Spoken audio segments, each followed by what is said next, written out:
I'm Mark Caro, and welcome to episode 23 of Caropop. Our guest this week has been known as Miami Steve, Little Steven, and Steven, and Stevie Van Zandt. That last one is his name on Twitter and his new memoir, Unrequited Infatuations. He's been Bruce Springsteen's sidekick in life and on stage and record, and helped produce the albums The River and Born in the USA.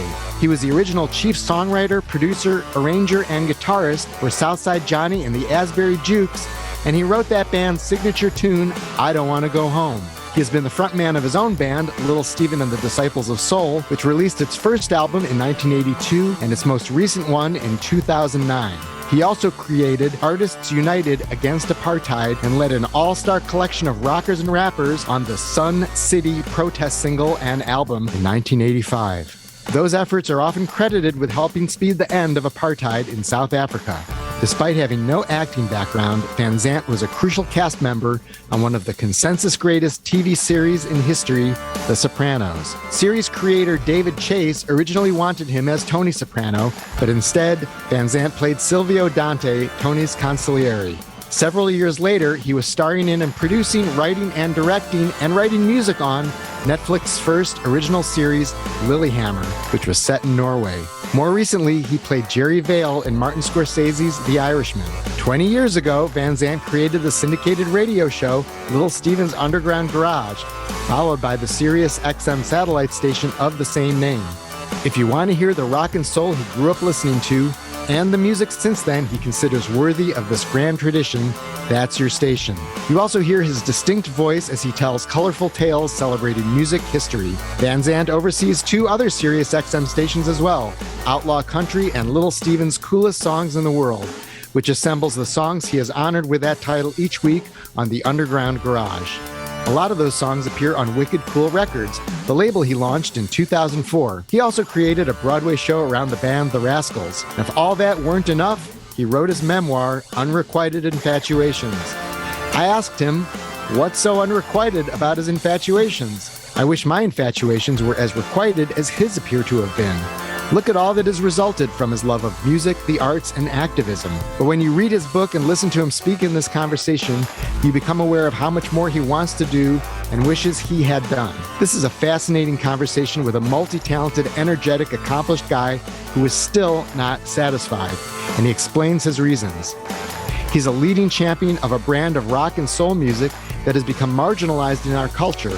He also fronts a band that produces ambitious shows and albums, yet has, to his mind, little power in the marketplace. And he's a key player in a way more popular band that Bruce Springsteen has on ice, at least for now. When does he expect the next Springsteen and the E Street Band tour? We'll find that out. I asked him why he thinks the 70s were the worst time in history to record. We discussed the death of Procol Harum's Gary Brooker and Van Zandt's efforts to get that band into the Rock and Roll Hall of Fame. I also bring up Attractions bassist Bruce Thomas's complaint on a previous Caropop episode that Springsteen ruined things by playing such long shows that other artists, such as Elvis Costello, felt compelled to follow suit. Does Van Zandt agree with Thomas? Does he ever listen to music only for pleasure, not work? What did he think of David Chase's Sopranos prequel, The Many Saints of Newark? Is there a chance Lilyhammer might return? We cover a lot of ground. Please enjoy this Caropop conversation with Stevie Van Zandt. Thank you so much for doing this. I thought of you just the other day when Gary Brooker passed away, because you and I are both big fans of Procol Harum, and I'd seen him just a few years ago, and he still had an amazing voice. No, it made me sick because I just, it should have been in the Hall of Fame years ago. And, keep trying and trying and trying. And, they'll get in eventually because it's an embarrassment that they're not in, Well, I think people know him for that first single, and you got the single in, but the single doesn't even have BJ Wilson and Robin Trower on it. That's not like the band. I've always made it very clear to everybody that they're not just a one song, I have Absolutely. At least 15 songs on my playlist, So, they'll get in eventually. It's just a little bit irritating. You have to explain to people, literally one of the greatest bands ever. Individually, the songwriting, unparalleled. I mean, there's Right. nobody. Nothing else is like it. Salty Dog. I mean, come on. You know, they go in for just that alone. Shine On Brightly. I mean, you know, Kaleidoscope. You know, there's a million of Salad Days. Devil Came from Kansas. Devil Came from Kansas. Oh, forget it. You know. My first guest was Richard Thompson, and I always kind of wondered whether was thinking of that at all when he did the song "Shoot Out the Lights," because they both have that boom, boom, boom thing going on. Maybe so. But anyway, you know, I hate it when I know somebody's going into Hall of Fame and then they die. You know, they die before it happens. I just, you know, you really want to try and get them in while they're alive. You know, it's just same thing happened with the songwriters. You know, Ellie Greenwich really had to die before we got him in. But we got most of the great songwriters in, with a few exceptions. But, you know, you have to wait for people to die before it happens. It's unfortunate. Are you still very involved in that, by the way?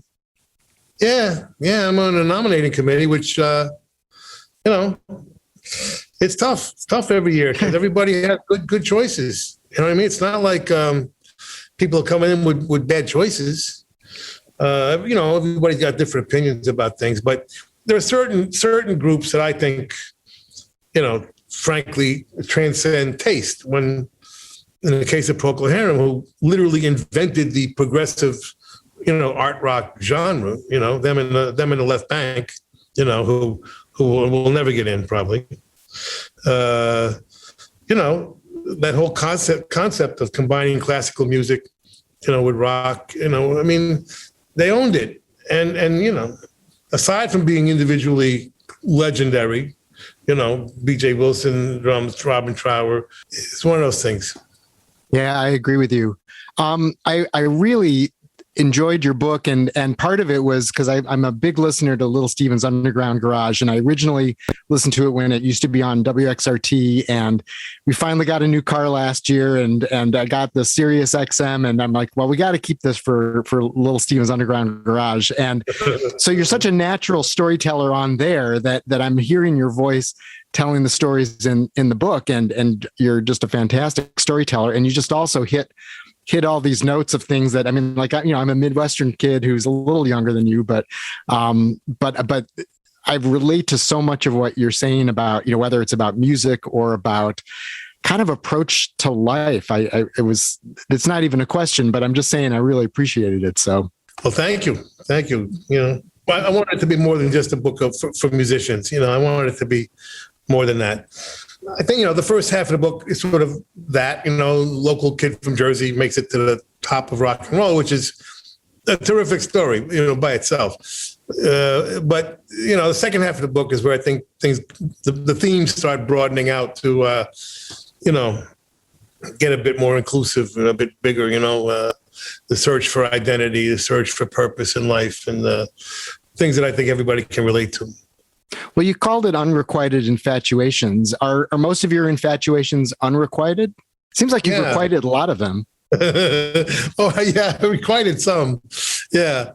You know, you got to be careful, you know, not to sound ungrateful, because I'm of course, very, very proud and grateful about the success of the E Street Band and Sopranos and Lilyhammer and the Sun City Project. You know, extremely proud of those things. So, yeah, there's some are requited, but the personal work that means the most to me, you know, the more personal stuff, has never found an audience really. So, you know, it's a balance. It's a balance. You know, you go through life just trying to get the work done, regardless of. You know, we deal anybody in the entertainment world deals with a balance of art and commerce, you know, so we're always trying to find that commerce. And, you know, looking back on my life, it now is quite obvious that it's the triumph of art over commerce, because, you know, nothing I did, none of my own personal things have ever been successful commercially. So, you know, it gives you a little bit of a balance in your, you know, in the Right. requirement department. Well, you've had successes. I mean, you've had the level of success you've had in the stuff that you're considering unsuccessful is still greater than most musicians, but you're also buddies with someone who happens to be one of the most successful musicians of all time. And you've been in that band. And so like compared to that, that's a pretty high bar to reach. But in terms of people knowing your music and having an impact, and I went back and rewatched I remember the song Sun City well, but I hadn't watched the video in a while. And just to see everyone coming together in that, and Bono with his huge mullet, and just this combination of, rap and just the energy with it. I mean, that was just quite, I remember seeing it at the time when it came out, but that was quite a phenomenon and quite a collection of people for a cause. And unlike a lot of these charity things, you could point to where it led, which was the end of apartheid, that's pretty requited. Yeah. No. That was a complete triumph, and I'm proud of it. And all four of us, and I always insist on naming the other guys. Danny Schechter, who publicized the whole thing, or else nobody would have known about it. Arthur Baker, whose phone book was basically the record, and Hart Perry, who filmed it all. Again, if he hadn't filmed it, nobody would have known about it because radio wouldn't play it. So that was a complete, very rare, complete victory. And I'm not saying anything to the contrary of that. But looking back on that now, frankly, it's a miracle. I mean, I don't know how we did it. Right. Certainly couldn't do it now. That's for sure. So I'm glad we did it when we did it. And that's a rare victory that you look back on. Yeah. I've been reading a bunch of different memoirs recently. It does seem like one of the themes of these books is that when you're a creative person, people sort of tend to see the successes, but when you're living that life, you're actually feeling the blows of all of these frustrations and disappointments, and it's so rare that that things sort of work out. And so you think that Bob Odenkirk just jumped from Mr. Show to, Breaking Bad to Better Call Saul, but you don't know about the frustrations in between because you don't really think about them. And I think with you, that's the case as well, where, there are these highlights because people know you from, Sopranos and Lilyhammer. And, so in this one realm, and then they know you on the radio, and then they also know you for your music and your charitable work and your activism, but they're still like you living it day to day. It doesn't feel like the highlight reel. It feels like just life, and life is hard. That's a good way to put it. Yeah. And you're not going to dwell on the negative stuff. I tried not to dwell on it really. I tried to be a little bit humorous with it in the book. You were, because the truth of the matter is, the things I've done, probably 5%, maybe 10% of my life, and that's the part, the 90% that you don't see is the frustrating, trying to get things going, trying to get things funded, basically, just waiting for deals to happen because, lawyers and accountants run the world now, and there's no sense of urgency.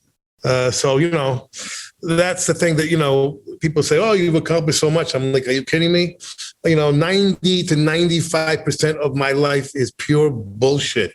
I mean, meetings and, projects that don't happen, people who say they're funding something and then don't, all of this stuff that, you don't want to see or you don't want to dwell on. So the fact that you get anything done these days is a bit of a miracle. So, I've always been a little bit frustrated at my output, my productivity. But the 3 years before the quarantine, I must say, the most productive years of my life.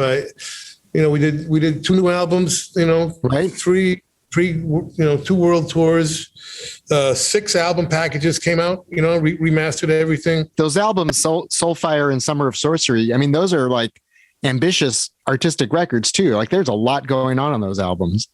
Yeah. Thank you. There is. And I was so lucky that we were able to tour with it because, I was thinking I'm hearing a big sound right now and it's very expensive to get on the road. And we had people contribute to that, but I would literally spend all day, every day on tour, raising money for the tour that we were already on.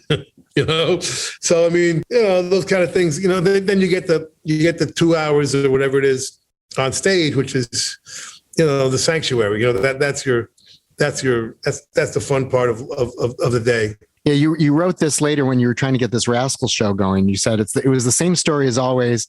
I've never been able to raise money for my own projects. I can do it for others, but not myself. I spend every penny I have while I wait for lawyers or investors or sponsors or donors or patrons, because if I don't do that, I would never create anything. I do what I have to do and then try to get it paid for after the fact. I don't like it. I don't like it one bit. I do not like living this way. I don't have some martyr complex. I come to win. And I relate to that, by the way, totally. Like ever since I left the paper, I sort of try to do what I want to do and then try to make it work afterwards. And it's hard to do that, but it's also hard to sort of sit around and wait for everything to fall into place before you can be creative. It's just not going to happen, not going to happen. So you got to just find a way to do it, find a way to keep moving forward. I think that's one of the keys of life in general, and that's the big theme of the book, I think, in the end, is that. Right when I left the E Street Band, I wasn't just changing jobs; I was ending my life, and I considered it the end of my life. And now you look back and you say, "Well, wait a minute! Everything I've accomplished in my life, I've done after I thought my life was over." Because I found a way just to kind of move forward somehow. And I think that's something that everybody can maybe, not everybody, but whoever runs into a problem, can maybe get a little bit of inspiration from, because everybody's going to hit the wall sometime. Most people can have a problem. Right. Can be disappointed, and if you can just find a way to move forward, destiny's going to surprise you. And literally, 99% of what I've accomplished in my life happened after I thought my life had ended. So that's what the whole second half of the book's about. And I think, I just think that could be maybe, hopefully that's helpful with somebody.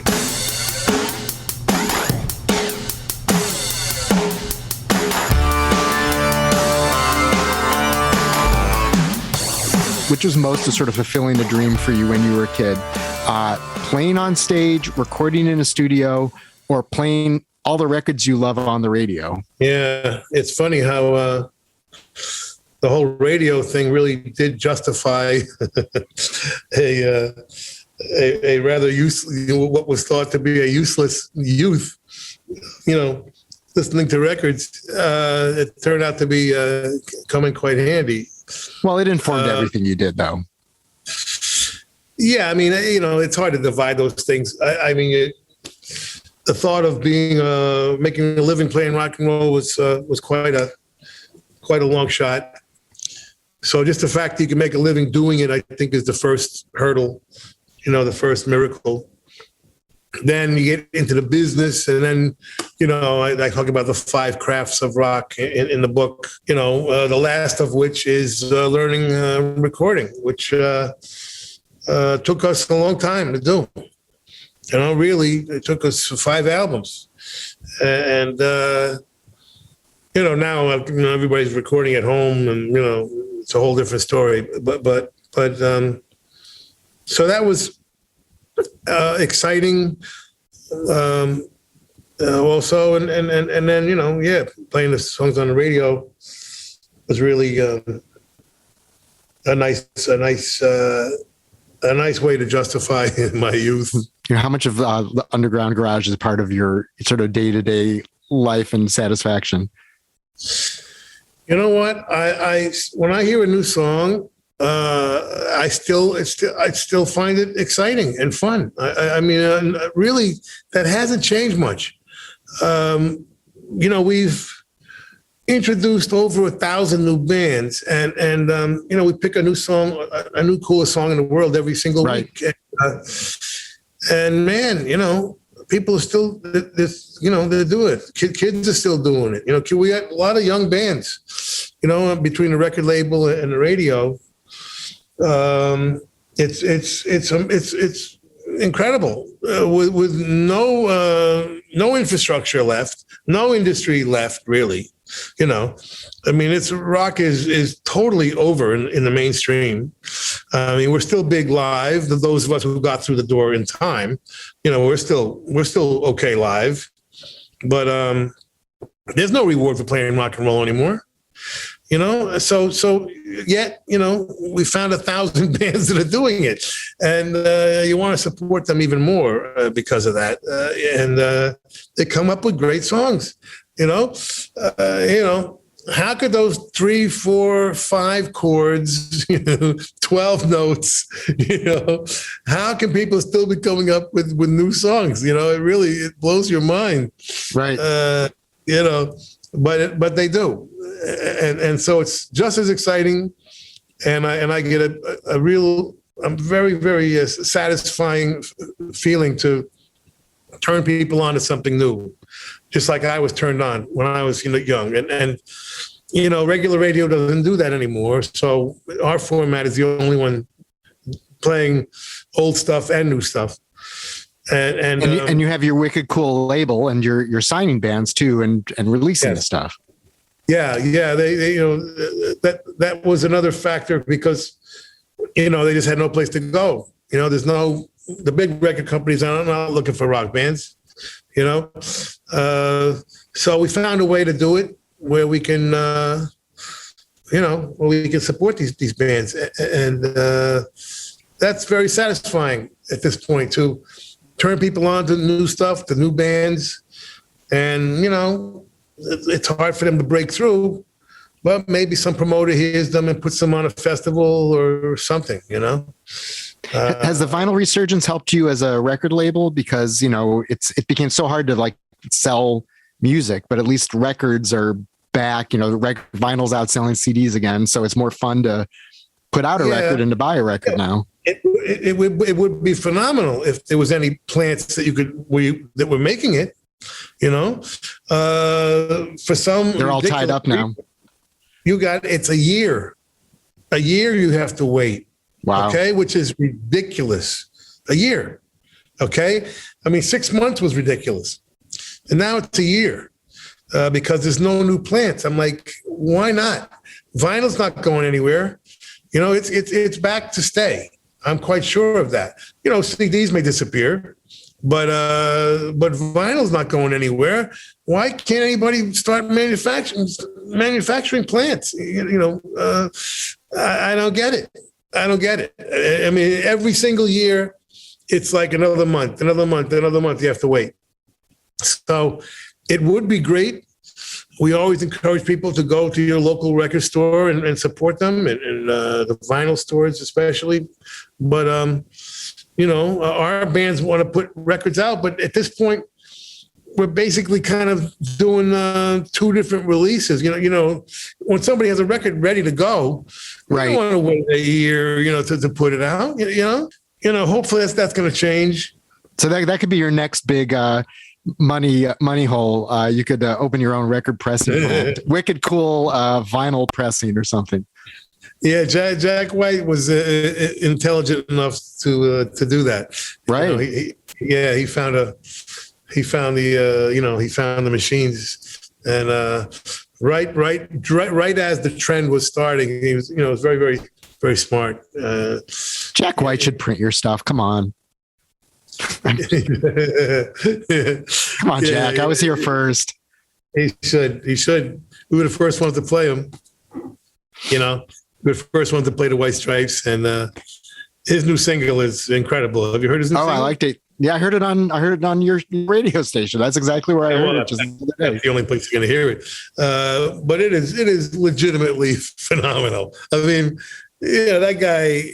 You really can't say enough about him. He's as brilliant as everybody thinks he is. He really is. got a lot going on. Yeah, early in the book, you have a really nice. I retyped it. It was so nice. A nice passage where you say, back in the 60s, you didn't just hear records, you felt them. Sound waves entered your body. The needle dragging through analog impulses miraculously etched into a piece of plastic somehow had a deeper, more physical level of communication than modern digital music. And I feel the same way. And it's interesting because I don't know the scientific reason, but I've got more into buying vinyl again over the last couple of years, and I'm getting so much more out of it again. And it makes a difference. Yeah, the science is all over the place, but I just you're not going to get analog from beginning to end anymore. Which makes the biggest difference. But there's no doubt in my mind, not a single doubt, that there was something about the old analog vinyl system that had a different effect on you than the digital domain. I mean, there's just no doubt about it. I would wear out records. I mean, you know how hard it is to wear out one of those singles? I mean, you got to play them 500 times. And I would play them 500 times, I don't hear anybody play anything 500 times now. I don't think it's going to happen. Right. And you were listening to them out of speakers, even if they weren't great speakers, but there's a difference between that and having the earbuds.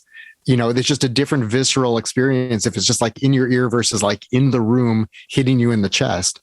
Well, I guess that's true too. But what I was listening on as a kid, I mean, whatever speakers came with the record player. Yeah, exactly. Like a little close play. You didn't plug in any speakers. That was, I loved what you said about how the portable record player was like basically the genesis of rock, because kids could take it into their room and listen on their own instead of having to listen to music on the big family console in the living room. I think that's a completely true statement. There's a fantastic book which called I think the 45 or I forget what the actual title is, but it's about the creation of the 45 record, and that whole story is a fantastic story. But that's part of it. I mean, you never would have got Little Richard past your parents. Never would have happened. I wanted to ask you about this other passage that's a little later where because it's when you guys were making records, and you said the 70s were the worst time in history to record. Virtually every record sounded great in the 50s and 60s, and they would sound great again in the 80s and beyond. But in the 70s, most recorded music sounded weird, artificial, claustrophobic. And then you talk about, how the engineers had taken over and there was too much separation. And then you just called it everything that makes real music want to throw up. And I found that interesting because I think of 70s music, 70s records as sounding pretty good, but from your ears, they don't. Some do, some do, some don't, it's probably exaggerating a little bit for dramatic effect, but the ones we were making sure didn't, this horrible. I remember that sound like it was yesterday, it just sounded like, playing a guitar through a pillow. And a lot of the records, to my ears, sounded like that. There was exceptions, but it was a weird time. It was a weird time. If you really examine those records that you think sound good, I could point out things to you, and I wouldn't want to do it because then you'll hear it the way I hear it. But bust my myths. It's okay. There's just a certain thing going on there that is not, it's not quite as integrated. It's just not quite as wild as it should be.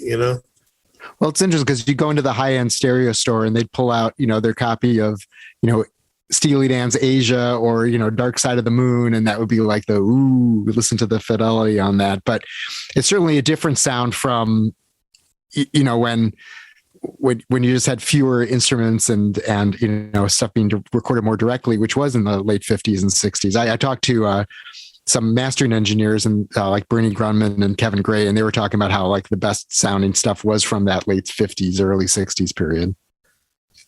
No doubt. When those things come on the radio, I mean, it's just you're embarrassed. If it comes on after one of your records, you can't believe it. You're like, oh my goodness, listen, just listen to anything. An Elvis Presley Son record, you don't want to follow that. You don't want to follow Muddy Waters' Chess record, or even, the early Beatles and Stones and, the early British Invasion or Motown records. I mean, it's just a whole nother level of quality that you can't really explain. You can point out certain things, but in the end, it's just the technology. It just was working. It was working for you. And now it works against you, I think. Yeah, it's easier to record, but getting those, sort of organic sounds is tougher to do. Yeah. The Beatles mono box, which is like all analog stuff, that's like the best the Beatles sound of anything you can, that's come out in the last 20 years at least. Yeah, it's amazing. The mono stuff is the legitimate stuff. Now I think Giles went back in and started remixing some things in real stereo, but until then, the bad stereo versions were all that was available for 40 years. Every time I ran into Neil Aspinall, who ran Apple, he used to run when he saw me coming, because I kept begging him to release the mono versions, which really weren't available until fairly recently. Yeah, and I was like, in those days, the assistant engineer did the stereo mix. The producer left, the band left, the engineer usually left, and the guy sweeping up would do the stereo mix because it was a gimmick. Yeah, especially early on, like Rubber Soul or Help, where the vocals are just in one speaker and the drums are in the other one. Exactly, which is insane, and that's all that was available for the Beatles, the greatest band ever, for 40 years or so, and I was like, please. And right before he died, he finally authorized the mono versions to come out. It's one of the last things he did, I think. I really enjoyed also like some of the music sort of theory stuff, and you're talking about in Hungry Heart that modulation, because the chords are the same for the verse and the chorus, and then you have that modulation. And then I was going back to a bunch of your records, and I was realizing you're definitely a fan of the modulation, and you call it modulation simply a key change implemented to surprise the ears. But a bunch of the solos in your songs as well, they have these really cool modulations where you're like, oh, there it comes. I am the king of modulations. I really do love them and use them all the time. Yeah. It's just a great device, that just, I like to keep surprising people, if you can, I like to add something every verse, just try and keep surprising, if you don't want to be distracting, but, something that just, tickles the ears from every verse or every chorus, do something different, and then modulate for a solo, and then just going somewhere crazy is always fun, and then trying to find your way back. Right. Or not, but it's just a fun sort of exercise as an arranger. That's what I like to do the most. The arranging is the most fun for me. Yeah. So much of rock and soul there's a sort of familiarity of the form of, the verse and the chorus and all of that. But then there's also the working in the surprises, because your mind is going to just go like, of course, now it's going to go back to this part. And then when it doesn't, you're like, oh, like the Beatles were brilliant at that, because they would just have these little switches that were totally counterintuitive, but you'd be like, oh, okay. And it just sort of made you perk up your ears enough on that. And like your modulations do that as well. Yeah, the Beatles actually took the entire concept of rock and roll composition to a new level. I personally think, strictly out of boredom and having done it so much, they, doing 6 sets a night, 7 nights a week for months at a time when there wasn't that many rock and roll records being made. So they're literally playing, every rock record that existed over and over and over again, So by the time they start writing, they start just making up interesting bridges and they really took the composition to some new level. I mean, if you go back and really listen to even the earliest singles, they go somewhere odd. There's odd chord changes in those songs. Sure. That they were they were so good at it that it doesn't always register. How smooth it is. It seems very simple and very smooth, and you don't think, oh, that's a really unique chord change. But when you really examine it, it is. That first 10 seconds of Help is incredible. Most incredible. Yeah, I was going to say, even just starting with the chorus on like that or Can't Buy Me Love, which isn't even really the chorus because Can't Buy Me Love kind of has two choruses, but just starting with Help instead of starting with the verse, it's like, that's different. It just bursts right at you. And it's incredible, though, incredibly sophisticated, with the background vocals doing what they do. And then George Harrison plays that ridiculous riff, which shouldn't make sense.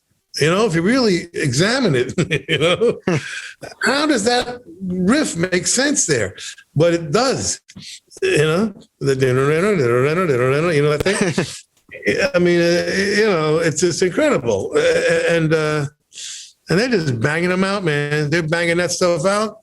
Hard Day's Night and Help, I don't know, 2-3 weeks each. I mean, incredible how prolific they were and maintaining that level of quality. I mean, ridiculous. And they set the pace for everybody. And I talk about this in a book, which I wanted to really make the point that they pretty much invented the concept of evolution. There was no such thing. You have a hit, and if your job was to make the next hit as similar to that first hit as you could, pretty much. Right. And but every album they just kept evolving, and they pulling everybody with them. And Bob Dylan kind of did the same thing in his own way. But then everybody had to keep up with them, Stones, the Kinks, the Who, and they all started evolving and just making these incredible records in the 60s because they were, had that high quality to maintain and those high standards to meet. And, the Beatles were just leading the way saying, okay, we're going up to here now.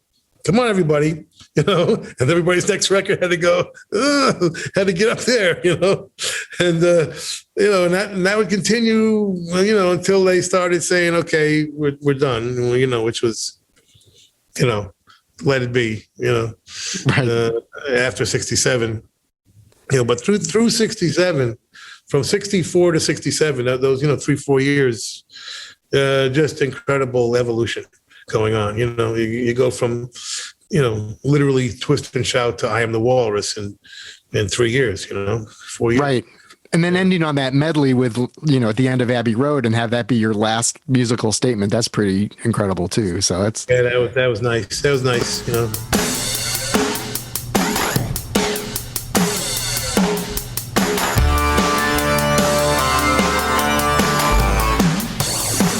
When you're home and I don't know, you're like getting ready for dinner, or it's Sunday morning and you're reading the paper. What is it you put on? Do you have like sort of do you like just go to your stack of records and put on something?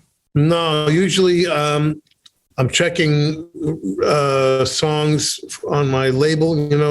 My bands submit a bunch of demos. I check every single song that comes out and maintain that level of quality, because that's important to me. Or I'm picking a coolest song in the world, which means I'm listening to 10 albums that my producer submits, or I'm listening to the station, and I don't pay as much attention as I should to my other station, the Outlaw Country, but I also listen to that and make sure that everything is right.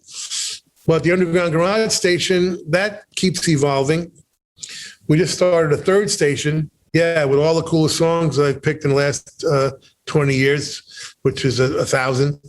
And I'm always checking the stations to see if they're right, because I'm always saying, that song is time to go, or that should only be at night, or I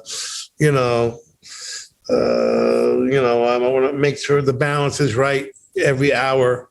There's a certain balance of old, new, soul music, rock music, British invasion, girl groups. We have all kinds of categories that have to be balanced.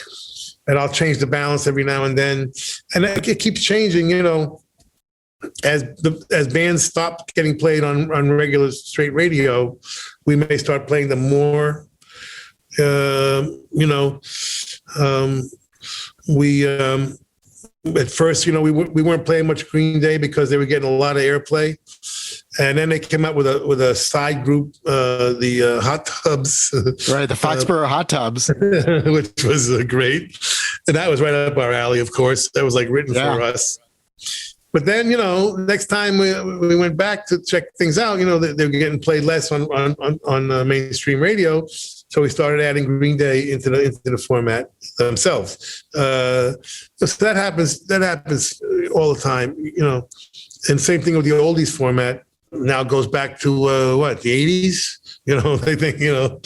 They think oldies is like U2. I wrote a story for the Tribune in 2011 talking about oldies as a format, because the oldie station in Chicago, I'd heard Jack and Diane and like the Cars, and I'm like, wait a minute, like I know that chronologically those are older, but is oldies about how old it is, or isn't it a specific genre, which is the 50s to the early 60s? And that's what that story was about, and you talk about that in the book as well. Yeah, people started to think, it's a matter of chronology. No, there's what I call the Renaissance years, which have now been eliminated. Once you eliminate the Renaissance from the social fabric, you get a problem. And I mean, it's a Renaissance literally. And the greatest art being made is also the most commercial. But it's just the greatest music ever made in the 50s, 60s, and 70s, completely gone. And I'm like, no, we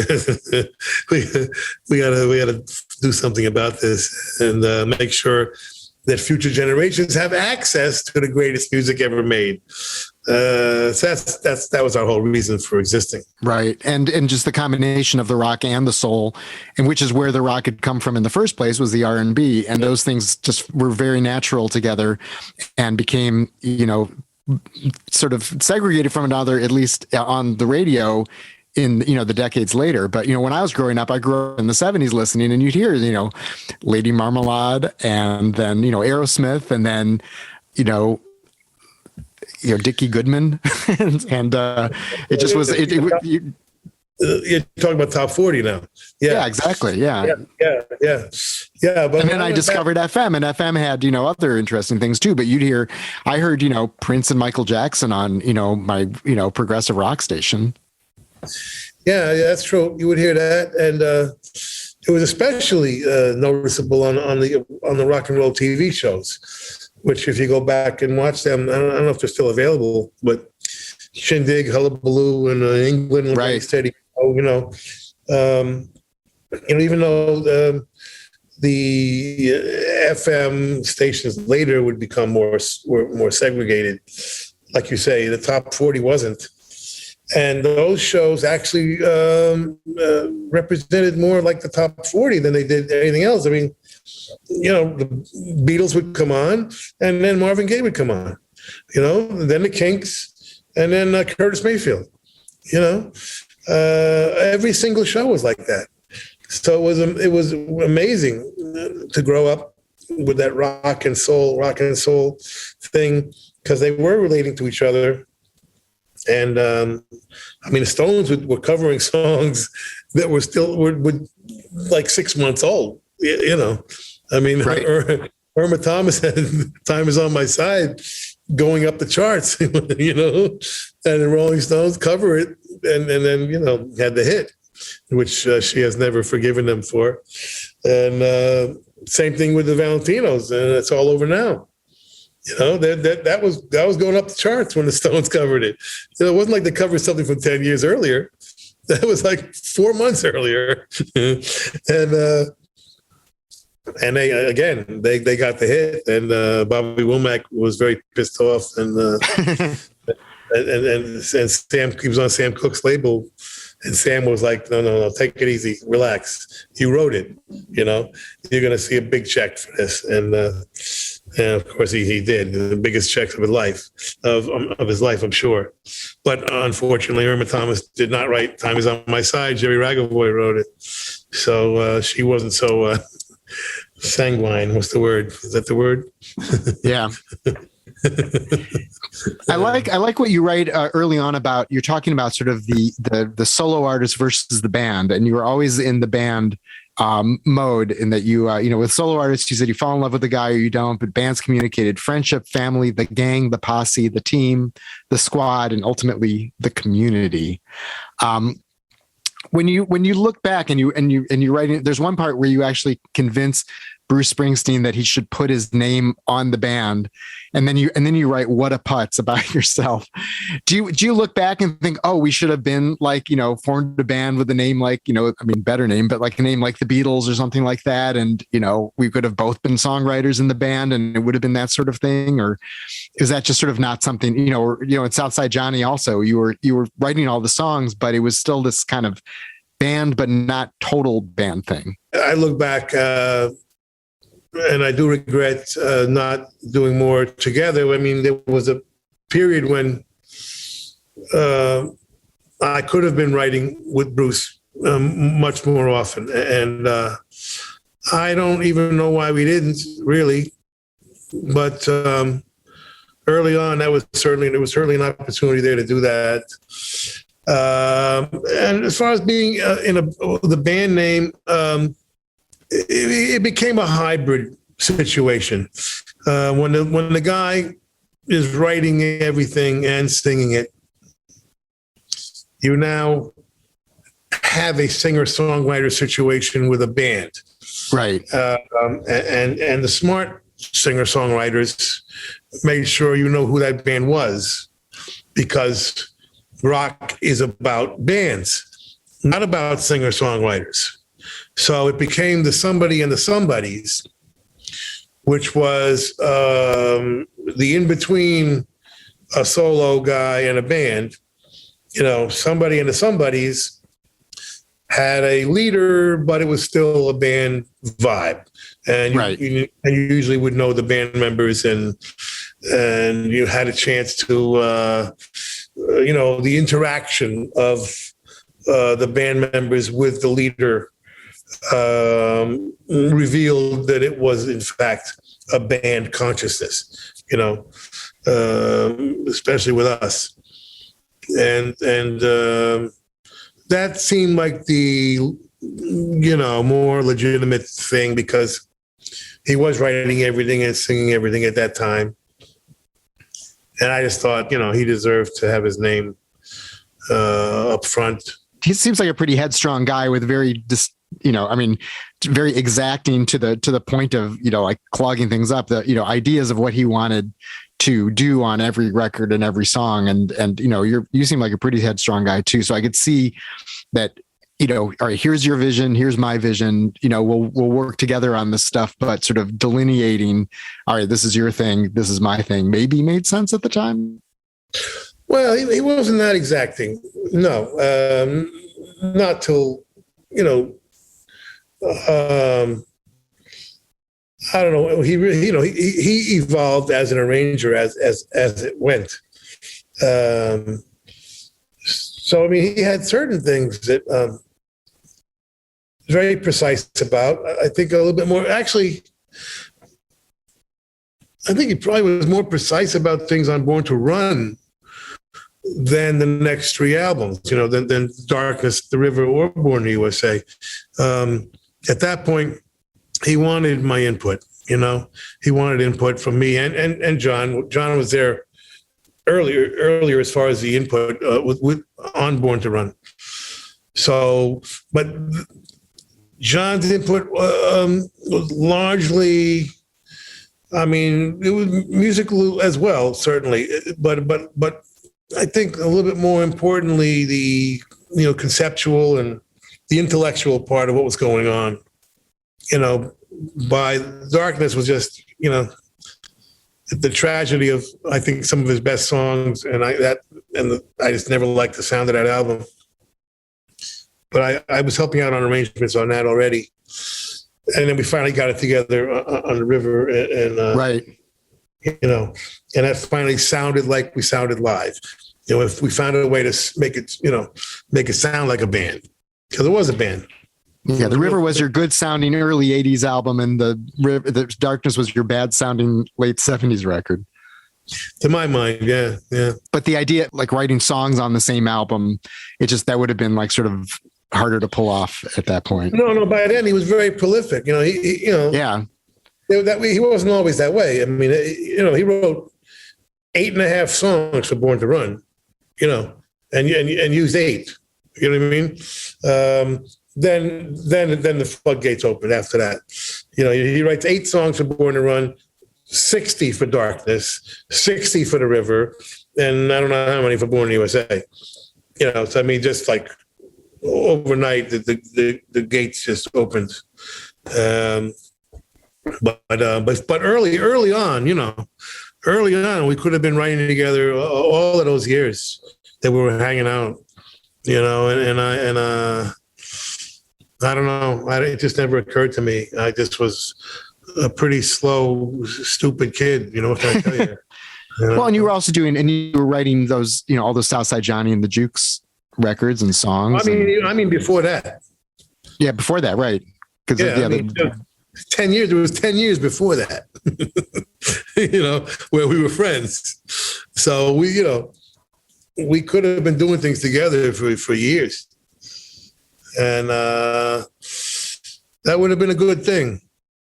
It would have been a good thing. I mean, you were sharing a lot of musical experiences at that time. Yeah. Oh, yeah. Yeah, totally.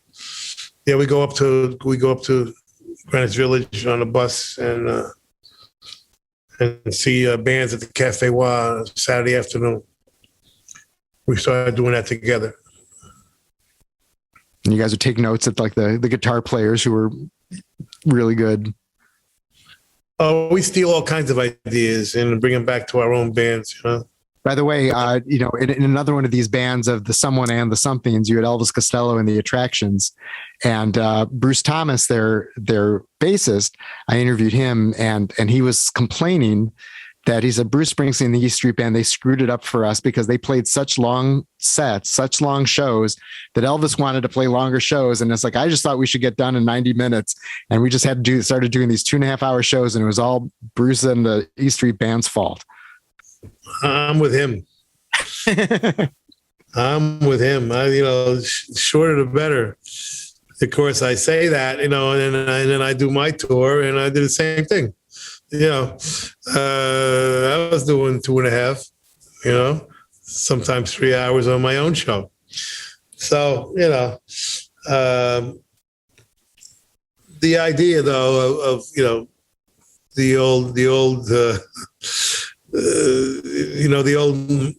Alan Freed shows and Murray the K shows, 3-4 songs, right. And then the next band, that might have been a bit extreme, but I do like that idea of shorter sets. When we started doing Underground Garage shows live, we were doing 4 bands, and we would do 20 minutes each. Maybe the headliner would do 40.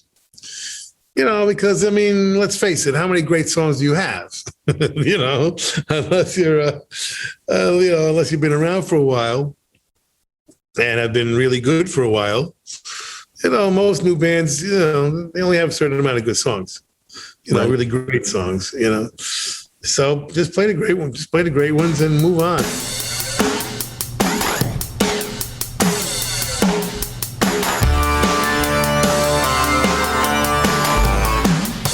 There are a bunch of things in the book that totally cracked me up. One of them was you're talking about going out into the African desert, and you're talking about how much you, the one thing that the desert, that no one warns you about is the flies. I hate all forms of bugs, and the desert flies are relentless. Where the fuck do they come from? And that made me think, where do desert flies come from? I didn't look it up. I thought that was like this funny aside, like, wait a minute, where did they come from? It's really quite unexpected, because you're really in the middle of nowhere, There's nothing alive for as far as the eye can see, but there's those damn flies, man. You're someone who looks at a situation, and I relate to this. You look at a situation, you look at someone being creative, and you think, I can help. And I can help in this way, whether it's, helping arrange a song, helping produce a song, helping get it out there more, coming up with ideas for it, writing, music, putting in ideas in the music. And you do a lot of stuff that's kind of the under the, sort of behind the scenes, stuff that makes something good. And often it does make it good. And you are glad to have made it good, but then it annoys you. This is what I'm getting from the book, at least. It annoys you when that sort of thing is taken for granted because people don't realize, hey, look, this was sort of a group effort. This is, these are the things that I did, and people don't seem to understand that. And I'm wondering if that's sort of like a conscious dynamic with you, or whether I'm just sort of reading that into it. Well, it's a little complicated. I mean, it's a gift and a curse, first of all, to have that ability to make things better, and I do have that. I can make bad things good, good things great, and great things better, no matter what it is. First of all, it's a curse because nobody wants to hear it. And secondly, I can't apply it to my own life. But it's also a part of what makes my life so complicated, because the urge or the ability to help other people takes away time from your own work. It's one or the other, and I like doing that, and I'm a little bit lazy and I've never been really encouraged to do my own work anyway, not really. So without the encouragement and without my own feeling of really needing to do it, you tend to not, you take time away from what would be your own work as an artist. That's why I became an artist so late. Well, very late in life, really, because the easier road for me, the more, lower hanging fruit or whatever, the path of least resistance was helping a lot of people who need it. Everybody needs help. And I knew how to do that. And it feels good to do that. And I don't really always necessarily need the gratitude. I don't expect the gratitude. That doesn't bother me. But, occasionally you'll find yourself doing things like that. And if it goes out of balance, now you've forgotten about your own work. Right. I mean, my own music, I ignored my own music for 30 years, and that was stupid. That was wrong. I wrote my last new record was written in 1989 until 2017. Right. And then you had one 2 years later. Yeah, that literally was a gift from the gods. I mean, Soulfire, first of all, it was not new material. It was stuff I'd written for other people. But doing that Soulfire tour, suddenly new ideas started to come to me, and that was Summer of Sorcery. That was the first, literally, 2019. Was the first new music since 89. 89, I wrote 3 albums. I wrote Revolution, I wrote Born Again Savage, and the Lost Boys album, which still hasn't come out. So I wrote 3 albums in 89, and then stopped. until 2000, as far as new material, until 2019. Literally. Did you find that there was a difference in the way you were writing songs when you picked it up again? The difference was more in the conceptual part of it. Musically, every one of my records is a little different, so it's a little hard to judge them musically because they were all soundtracks to the theme of that particular album. So all of the 5 albums in the 80s are completely different. And you had very set ideas on what the themes were going into them too. It wasn't just like, this is sort of what happened. Yeah. Like you were like, this is about this. Very specific, and they were all very different.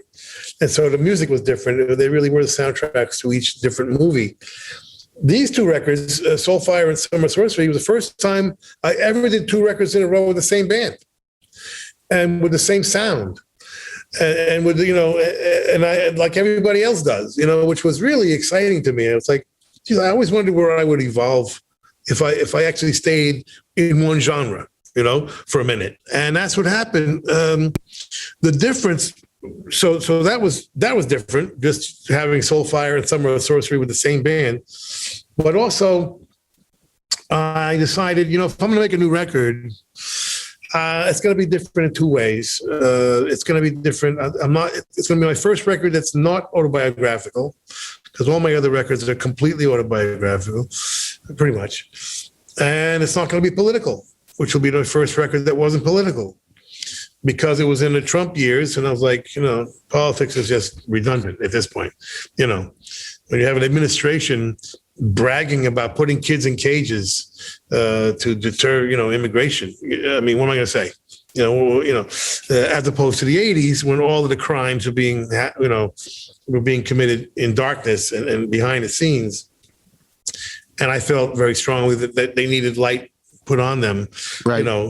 As everybody was just worshiping Ronald Reagan. Meanwhile, he was running a complete criminal empire, worldwide. And that needed to be pointed out at the time. But now, in the Trump years, so I thought it's going to be an interesting challenge to do a non-political record for the first time and non-autobiographical. And it turned out to be just fun. I was, how many songs there were, I was 12 different characters, in 12 little movies. And it was a miracle that just came out of the blue, really. Are you writing still? Are you writing right now? No, I only write with purpose. If I don't know it's coming out and I don't have a reason for it to come out, I don't write. Unless somebody, if Chris Columbus asks for a song for a movie, obviously I'll write one. But I don't just write, because they tend to be a burden. Once something is written and then, God forbid, recorded, then it really becomes a burden if it doesn't come out. It has to just be released, or else it's a weird kind of psychological burden. So I don't write unless I have a reason. So you don't have another album in mind of like the next one that you want to do? No, I don't. I don't really, like I say, there's not a big, audience demand waiting for it. So you don't get the encouragement in terms of the commerce. So you have to produce the energy to do it artistically. You have to have some reason to do it artistically, and I'd have to have something in mind, to do that, which could happen at any moment. I'll suddenly think of something to do. Some kind of concept that's interesting to me, which might happen. But, my artistic energy tends to go more towards TV. I want to get back on TV. Yeah, I was going to ask you if you had any acting things you're looking toward, or show creation, I should say, as well. Yeah, I got 5 scripts that are out there. I'm like re-energize that. And I wouldn't even rule out going back to Lilyhammer, which people are now just discovering for the first time. We were the first show on Netflix, and nobody knew what Netflix was. Right. Yeah, that's crazy. You're the first one on Netflix because that's what they're known for now. So you open that door. Yeah. And so I wouldn't rule out going back to Lilyhammer, which was something I'm very proud of. That's the only European show in history that wasn't remade for America. It has the subtitles, and I got a chance to really show the great Norwegian actors and all the crew and directors and DPs and writers, and just an enormously talented country that nobody had discovered. So it was fun to give people a chance to discover Norway. What do you like more in the TV work, being in front of the camera or behind the camera? I directed the final episode, and I liked it more than I thought I would, because directing, there's a TV culture and there's a film culture. The film culture, the director is the boss. In TV culture, the writer is the boss. Right. It's a big difference.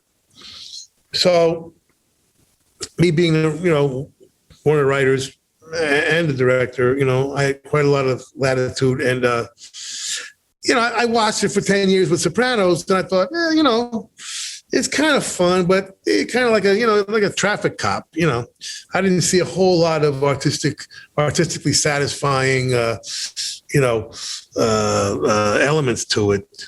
But when I did it, I found it, it can be quite creative, actually.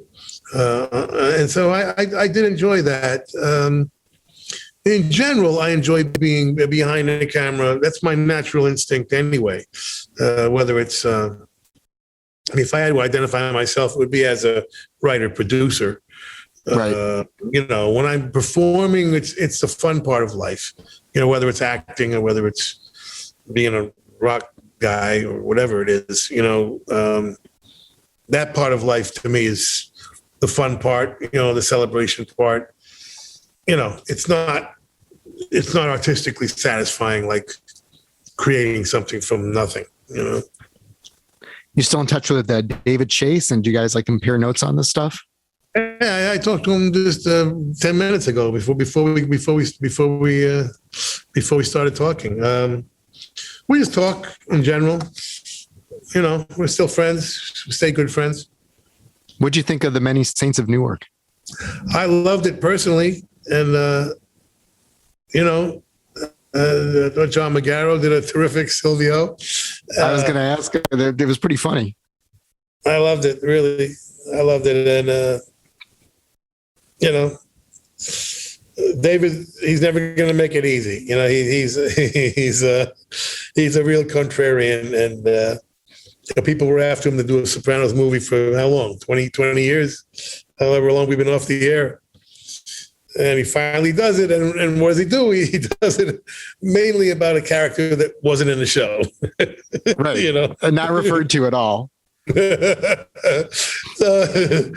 I mean, he's just a riot. I love him. He's just uncompromising guy. And right. Although then he did a Super Bowl car commercial, Sopranos. Right. That was pretty cool, right? Yeah, and I realized afterwards that's our homeboy John Cusack doing the narration on it. Oh yeah, yeah. Oh, I didn't realize that. Yeah, that's his voice as Meadow seeing AJ. I shouldn't say their real names, but that's what's going on there.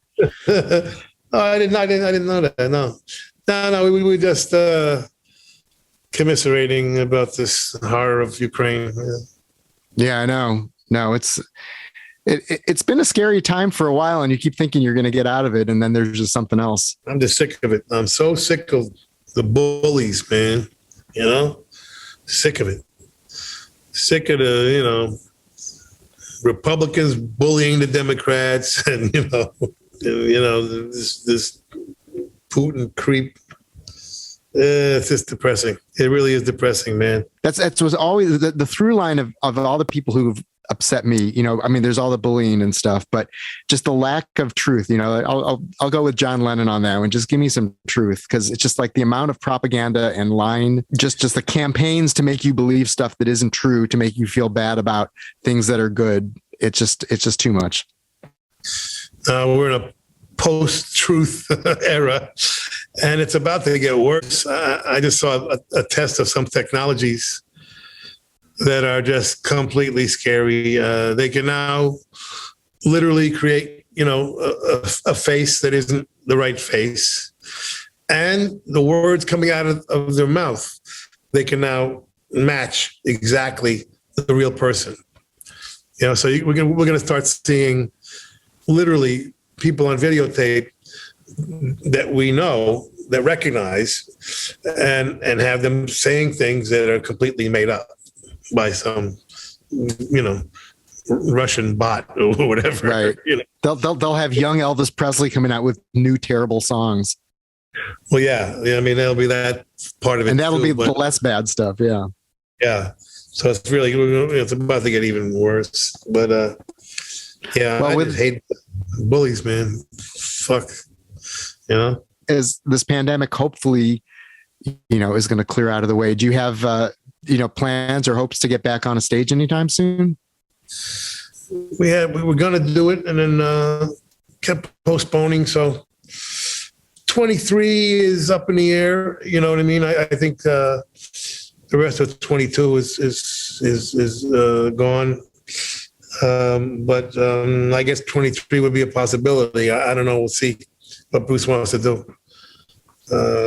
I don't think I'll be able to get my own band funded, and if because it's extremely expensive, and if that was the case, I would write a new album if I thought somebody would fund it, but that's unlikely. So right now I'm looking at TV. Right. We'll see. Is there anything else, that you're still looking to accomplish after all this time? Like this, like anything that's out there that you're like, I haven't done this yet, and I just want to do that.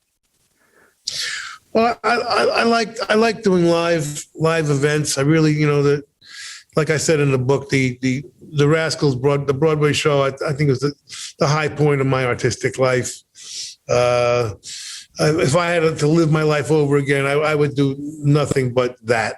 Just create live events. And, I thought I wanted to be, Pete Townsend, but I think I really wanted to be Diaghilev,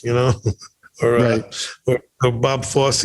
I think that's, it's really satisfying when you have all of the different elements. You have the set design and music, of course, the book, the story, the choreography, the wardrobe. I mean, when all of those things together, the lighting, that to me is the most fun. And I've only done it once, really, and that's one thing I wish I had a chance to do more often. But I think you have to be in that world to do that, to be in that live event, be known as a live event producer. Do you have other ones in mind that you want to do? No, not really. No, I just like that sort of thing. I mean, I've produced obviously records, radio, TV, some movies, documentaries. But the Broadway show, I think, was the most satisfying. All right. Well, thank you so much. There's so many things you do on so many levels that I've enjoyed, and I really appreciate it. I think you've accomplished a ton. So thank you so much. And I hope to cross paths with you again soon. Cool, man. Good talking to you. That's a wrap on episode 23 of Caropop. Thanks so much to Stevie Van Zandt for sharing so much of himself in this conversation and in general. You can enjoy the Little Steven experience on his 3 Sirius XM satellite stations: Little Steven's Underground Garage, Outlaw Country, and Little Steven's Coolest Songs in the World. You can also hear his work with Bruce Springsteen and the E Street Band, Southside Johnny and the Asbury Jukes, and Little Steven and the Disciples of Soul. Those last 2 Little Steven albums, Soulfire and Summer of Sorcery, are as ambitious as anything he's done. Thanks, as always, to web developer Marty Rosenbaum and to Lou Carlozo, who recorded the catchy Caropop theme. This podcast is produced by Chris Swake, the consigliere of Caropop. I'm Mark Caro. Please follow me on Twitter at Mark Caro, at MarkCaro, and at Caropop1. Visit the Caropop website, caropop.com, for posts about music, movies, and food, and this Caropop podcast. Thanks.